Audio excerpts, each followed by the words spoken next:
Officially, the South African National Defence Force treats HIV like any other health condition. Brigadier General Lulu Siwisa, the director of HIV and AIDS in the force, says as long as you are healthy, being HIV positive will not prevent you from serving in the military. If we did not have a program that looks after our people, the impact will be great. But because we have a program and we look after our people, it hasn't really shown a serious impact on us. But for a 41-year-old Tebogo, a female soldier, it's a different story. We meet her at her workplace, in a military base. She smuggled us into her office because she tells us she's desperate for the story to be told. Tebogo says there are many soldiers like her, but they won't speak. They are afraid of losing their jobs. She sits in a chair, folding her arms, and tells us how excited she was when she joined the South African National Defence Force on April 27, 1994, when the new South Africa was born. Her excitement was short-lived, she says, as she was allegedly raped by her boss. She fell pregnant following the rape and went for an HIV test. The military doctor's reaction hurt her more than her HIV results. He said to me, anyway, you're dying, you're positive. And I started crying. He said, no, don't make noise in front of me. He said the social worker who came and said immediately, remove this lady, man, she's making noise. Tebogo is bitter and angry at the world, her rapist, and at being a victim. She's been on antiretroviral treatment for 9 years now. These drugs have serious side effects.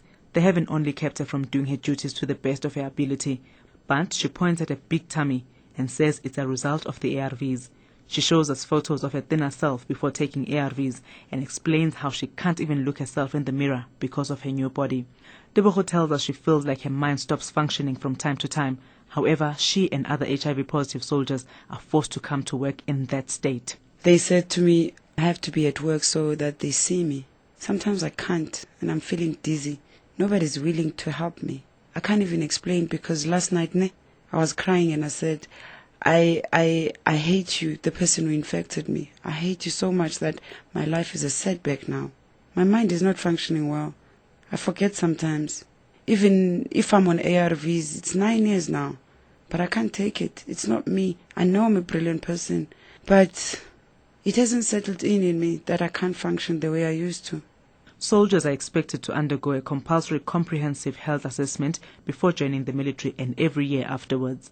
We do it not to try and find out who's sick and get rid of people, but we are doing it to understand what is our workforce, how combat ready are we. Recent studies have shown an HIV prevalence of up to 25% in the military. However, Brigadier General Siwisa maintains it's around 11%. General Siwisa says at the end of the day, people have to be productive, HIV positive or not. But if we are no longer productive and you spend more time sick in the hospital or at home, then we do have what we call medical boarding, which a series of assessments are done to actually determine what is the problem. And if all that doesn't work, the last resort will be medical boarding because you need to be productive too. The South African National Defence Union says the military remains one of the most unfriendly work environments for people living with HIV and AIDS. The union Sipho Swelinkomo. The people are diagnosed HIV positive, but when they arrive in the unit, they don't get the same treatment of confidentiality. When they arrive there, they have been called as a group.